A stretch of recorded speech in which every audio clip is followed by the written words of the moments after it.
Halo guys, hari ini temen aku siap-siap sambil aku mau cerita-cerita hari pertama masuk kuliah di semester 6. Oke, let's go.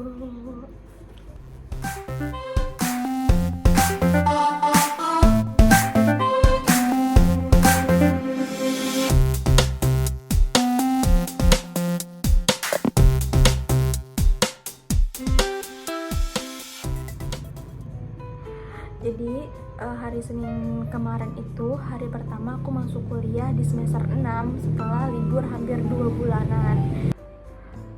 Sebenarnya jadwal aku di hari Senin itu tuh padat banget dari pagi sampai sore, tapi karena kemarin baru pertemuan pertama jadi ada beberapa dosen yang nggak masuk. Terus aku akhirnya masuk di jam ketiga, yaitu jam satuan. Nah, di jam ketiga itu mata kuliahnya public speaking. Biasalah ya, di pertemuan pertama itu kita cuman baru perkenalan, terus ngebahas RPS, terus ngebahas tugas-tugas apa aja yang akan diberikan oleh dosennya.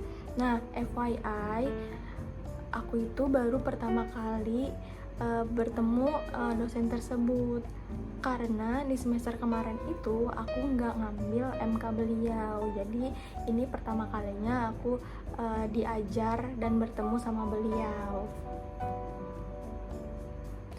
Oke, sebentar guys, ini aku lanjut bikin alis dulu ya, bentar. Nah, ini alisnya udah. Oke, kita lanjut ceritanya ya. Nah, itu kan MK-nya MK Public Speaking, jadi pastinya tidak jauh dengan hal-hal yang berbau ngomong atau berbicara, speaking gitu.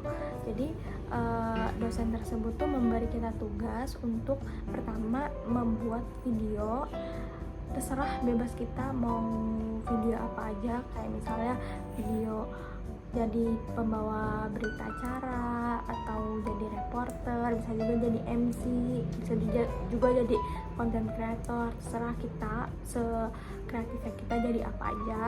Lalu nanti di situ tuh, di video itu tuh kita ngebahas tentang materi atau hal-hal yang kita dapatkan dari pertemuan tersebut. Nah, itu bikin videonya itu kayak setiap pertemuan gitu dibikin video. Terus jadi nanti setiap pertemuan itu kita disuruh maju ke depan. Nah, ditunjuk sama beliau maju ke depan untuk kita ngomong di depan selama 10 menit. Terserah kita mau ngapain aja, mau pidato bisa, terus mau ceramah bisa, mau stand up comedy juga boleh gitu. Terserah mau ngapain aja, yang penting kita ngomong di depan selama 10 menit. Nah, itu setiap minggu itu pasti ada kayak 3 orang untuk maju ke depan. Nah, itu tuh secara acak, jadi kayak ditunjuk sama beliau. Jadi karena itu ditunjuk secara acak ya, jadi kita setiap minggu tuh harus mempersiapkan, ngerti nggak? Jadi kayak selama kita belum maju ke depan, kita setiap minggunya harus mempersiapkannya. Nah, itu bikin aku deg-degan sih jujur, karena ya maksudnya diacak juga gitu kan, kita nggak tahu kebahagiaannya kapan. Terus aku nih tipe yang introvert, jadi kayak buat ngomong di depan orang yang banyak gitu ya, maksudnya itu tuh kayak agak sulit gitu, agak deg-degan gitu, malu juga, terus kayak takut salah gitu, takut kayak gimana ya, jelek, takut kayak gitu kan. Terus bingung juga kan kita mau ngapain di depan itu selama 10 menit gitu. Nah, itu juga sebenarnya bisa jadi cara belajar aku untuk terbiasa ngomong di depan. Kan kalau misalnya kita nggak pernah nyoba ya, karena takut terus, kita gimana mau bisanya.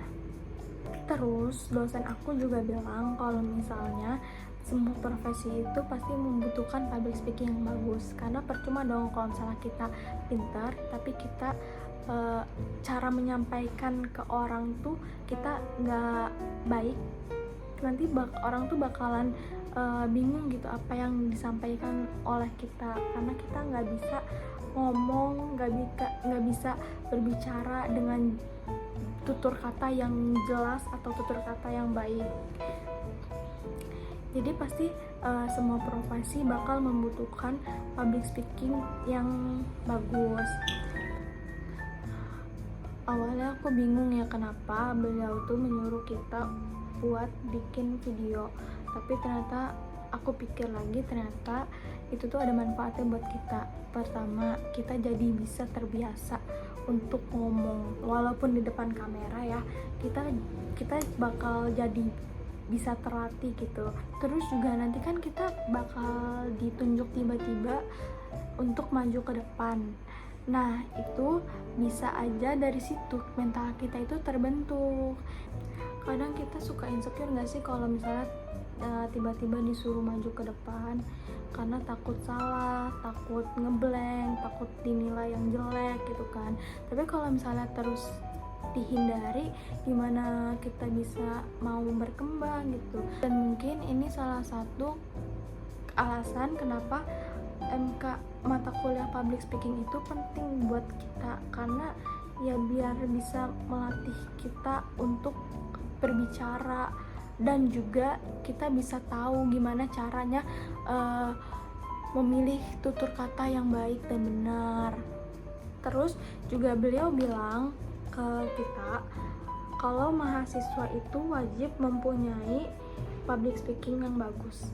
Kenapa? Karena kan nanti kita bakal skripsian kan, kita bakal sidang. Nah, di sidang skripsi itu kan kita bukan cuman menampilkan isi dari si skripsinya itu kan. Nah, cara kita menyampaikan, cara kita menjawab pertanyaan-pertanyaan dosen penguji itu bakal jadi nilai plus dari dosen gitu. Jadi bukan cuman pintar doang, jadi kita tuh harus bisa tampil gitu. Terus juga cara kita berbicara juga kan pasti bakal dinilai. Kalau misalnya kita di public speaking kita bagus, pasti akan mempengaruhi gitu. Oke, ini udah mau selesai, aku tinggal pakai lip tint dong. Jadi ini aku udah selesai make upnya. Jadi segini aja cerita aku hari ini. Semoga bermanfaat. Kalian juga bisa melatih public speaking kalian sendiri, bisa lewat TikTok atau bisa lewat Instagram, YouTube. Nah, kalian cari aja konten-konten untuk melatih public speaking kalian. Oke, sekian video kali ini, sampai jumpa.